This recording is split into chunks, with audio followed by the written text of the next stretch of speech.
Chris Spiker. We're at Magnolia Cemetery, historic Magnolia Cemetery in Mobile, Alabama. We're at the Woodmen of the World gravesite. That's what the structure is behind me.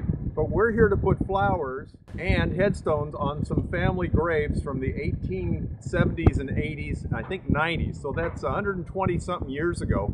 Never had a headstone. So my mom, Gloria, and I were here in Mobile to honor our ancestors. Check out the tour.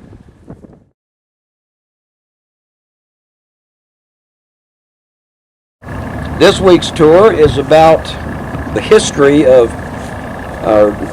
19th century American history and the history of Mobile as it pertains to Magnolia.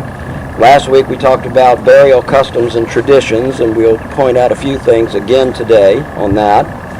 Next week our final tour is on the language of the stones and the mysterious symbolism found in them. I have to admit that this is my least favorite of the tours, mainly because there are lots of people here that know more about history, 19th century history especially, than I do.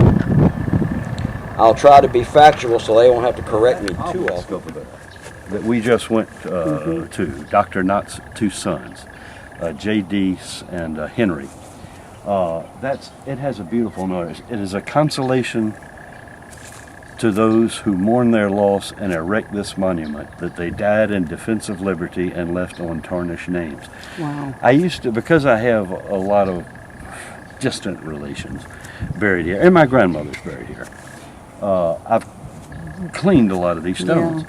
Well, the day I was cleaning that one and read that quote was when I decided to join the Sons of Confederate Veterans.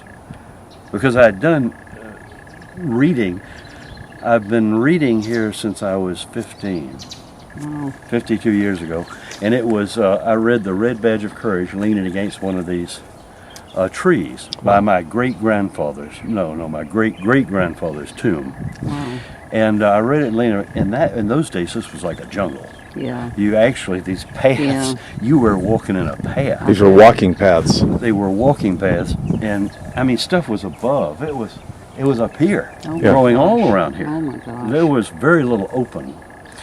And since that time I've been reading of this history and doing things in the cemetery. So really, it's something I really appreciate your being in the Friends of Magnolia. Yeah. And her mother. But I wanted you to read the prose on the back of her mother's tombstone. This estimable lady, and all the relations of life as daughter, wife, and mother, was most exemplary and devoted. A companion and friend, she was, so forth. I'm not going to read it out loud to you. The light of the social circle and an ornament of her sex. Oh my God. Far too much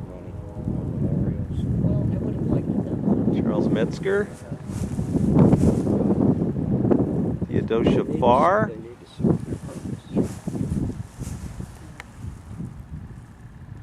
Mary Kersley Farr, and John Farr. And one of my favorite monuments in the cemetery, when his wife finally died, she died in New York. She was originally from New York.